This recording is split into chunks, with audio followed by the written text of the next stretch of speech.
Well, hey everybody, Martika here with Martika J Makes, and welcome to my channel. So today in this video, I am going to show you how I file my many patterns, okay? So if you are new to this channel, welcome. If you are returning, welcome back. Definitely stay to the end of the video so that you can see the end process of how I file my patterns. So a long time ago, I adopted Mimi G's filing system, and I will link that video in the description box because I was literally running out of space. You guys, I'm pretty sure at this point I have well over 300 patterns.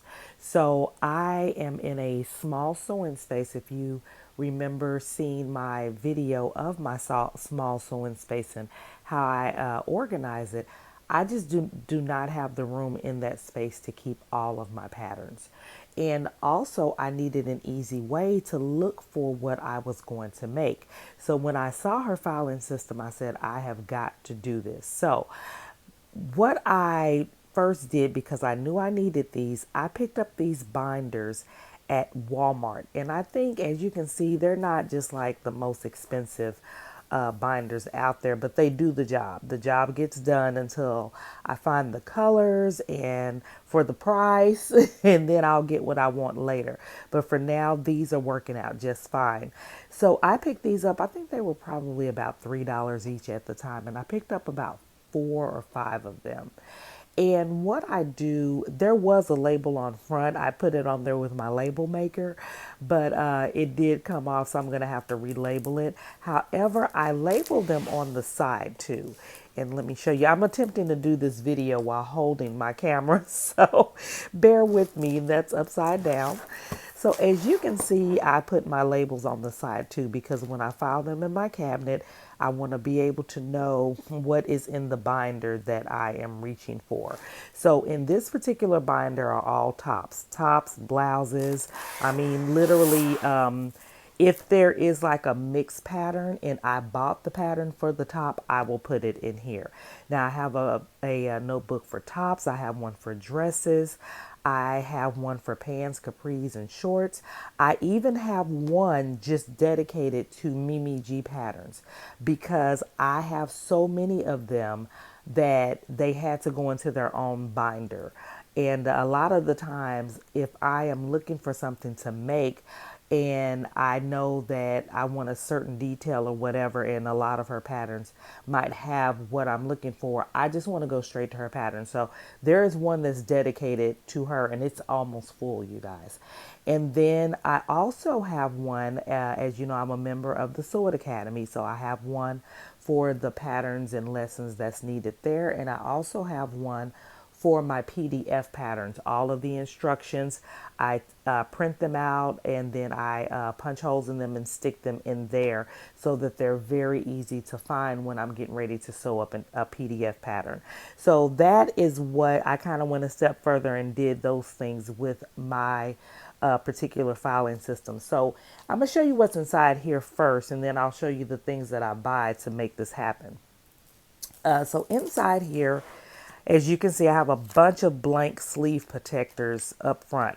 These are for patterns that I have taken out of here for whatever the reason, maybe to shoot a video or to make a decision or whatever the reason. So when I take a pattern envelope out, I will put the sleeve protector up front and just file it up front so that I don't have to go hunting for them. Okay. So I do that. I used to stick them in the pockets of it, like right here, but they would always slide out. So I just decided to just start putting them in the front of the 3-ring binder.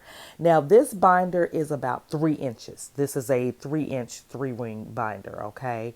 They come larger, they come smaller. I personally would really advise you guys don't go smaller. Unless you are just like keeping up with like a tiny amount of patterns. Because as you build and build your collection, you're going to need that space. Okay. So like I said, this book is full of tops. All that's in here is my pattern envelopes. Okay, so I have my own little personal catalog at home, and I have my top, the cover of it there. I only put one pattern per sleeve protector because if I am looking for a pattern, I'm going to turn the one that might be upright, like this one. If I'm looking for a pattern, say I'm looking for a cardigan or something, and I find this, I need to see what amount is needed of fabric, maybe what notions I need, and the whole 9 yards. So all I have to do is flip it over and I can see the whole back of my pattern there. Okay. Now, I do this for every single one. I don't keep the instructions on the inside, and I don't keep any pattern pieces on the inside of these envelopes, okay? And so as you can see, if I'm looking for something, I can literally go through and do my own little shopping in my own catalog, okay? This has been a great filing system for me, and it allows me to keep all of my patterns in my space, to be able to look at the covers and figure out what I want to sew up and then grab the pattern itself. So that is how I keep my pattern envelopes, and that's how I shop for what I'm looking for. It's actually pretty fun. Now, when I put my patterns away, the first thing that I do is get the items that's needed, and I'm going to show you what I buy. First of all, I use a Sharpie. I use this particular Sharpie, the Ultra Fine Point. Okay, and you'll see why. I don't use the thick one because it'll be too thick to write on my little label, but I use this Ultra Fine Point. You use whatever you want to, but that is what I use. Put that there. And then I get this from Walmart, and you can find these labels just about anywhere. But I use these all-purpose labels. They're very inexpensive. I think these are like $1 and something, maybe $2, but very inexpensive. You get 128 labels in here, and these are the 1 inch by 2 3/4 inch. And what I do with these, you guys, is I open them up because I don't use the whole big label on one envelope. But I open them up and I take a pair of scissors and I cut this way. I cut strips. Okay, going up with, well, if I'm cutting that way. Okay, and I cut my strips maybe, I'm gonna say maybe about 5/8 of an inch. Okay, and I probably get about 4 strips out of this, 4 to 5 strips, something like that. I haven't had to make any for a while, but I am going to be making some pretty soon. So that is what I do there. I cut my strips, and then I take a clasp envelope. Now I'm going to show you two different, they're the same type of envelopes, but I'm gonna show you two different ones because I used to pick these up from the Dollar Tree. Okay, and they're just $1, but it's for 8 envelopes. Okay, so that's not a bad deal. You know, that's what I was doing when I first started out. And these are the 6 by 9 inch clasp envelopes, and as you can see, they have the clasp on there. You want that, you guys, because if they don't have the clasp, all you're dealing with is a seal. So it's really no way to close up your envelope unless you are sealing it shut. Okay, so that is what I used to buy.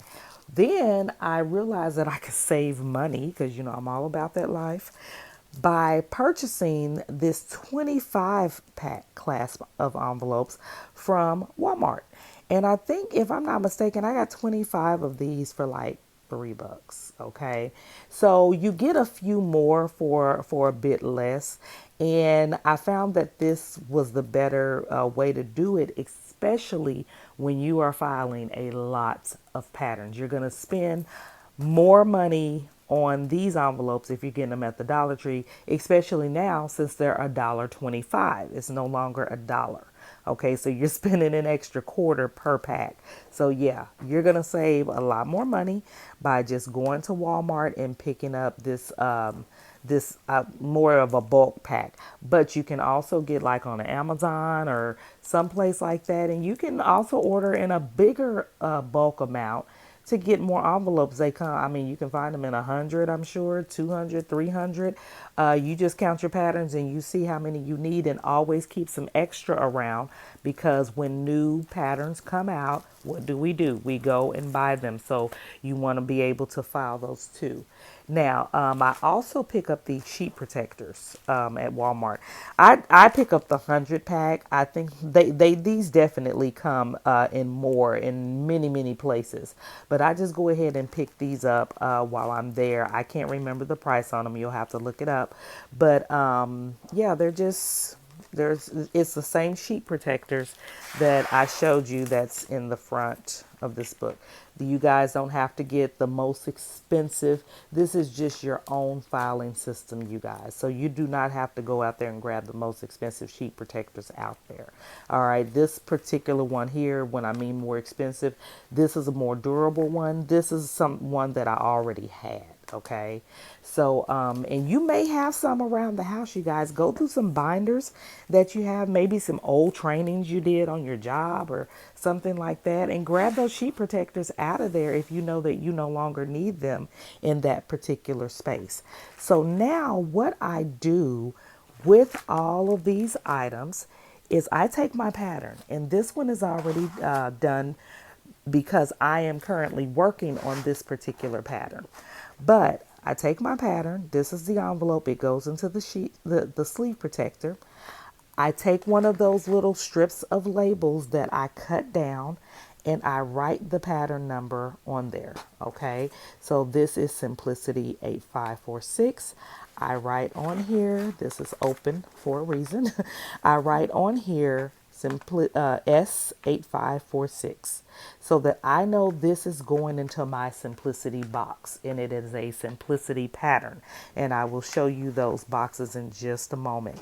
And then on the inside of here, I'm not going to just take everything out, but on the inside I'm going to have my pattern pieces that come in the original pattern envelope, and I also have my instructions inside of here.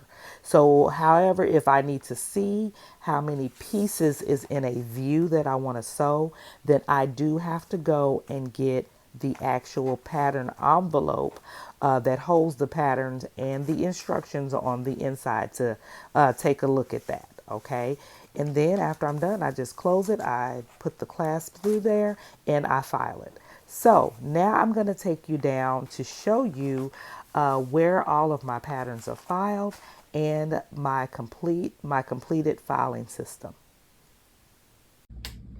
So I'm down here in my basement, and when I need to get a pattern, I just come and look through my boxes. These are my file boxes, mailer boxes, banker boxes, whatever you want to call them. I picked these up at Walmart, and I have them labeled on the sides as far as like the pattern numbers, the range that fits in each box. And if I need to change anything, I can just white it out and do whatever. And so therefore, when I get my pattern number that I need, I just simply come and open up the box. And as you can see, they are filed all nice and neat. They are filed with the pattern number in them. And when I need one, let's just say I needed Simplicity 1167. Here it is. And I just pull it out, and all of my pattern papers are here along with the instructions. And I just basically fit as many into a box as I can to where I can still easily get them out of the box without any trouble. So that is my Simplicity box. The same goes for my McCall box. As you can see, they're all lined up in here, nice and neat. And I can just go through. They are in order. All of my patterns are in order. If you remember in school where you had to, if you're old school like me, when you go into the library, everything is logged by alphabetical or numerical order. My patterns are the same way. So that little lesson came in very, very handy. So everything is in numerical order underneath the pattern brand name. So Once again, this one is full. I won't be stuffing any more into this box. So whatever the last pattern is, I will be writing it right here. And then I will be starting another McCall's box up for some more McCall patterns that I do have. So all of my other patterns that I don't have a ton of, like McCall's and Simplicity, are basically here. And that's my Butterick, my New Look, my Vogue, my indie patterns.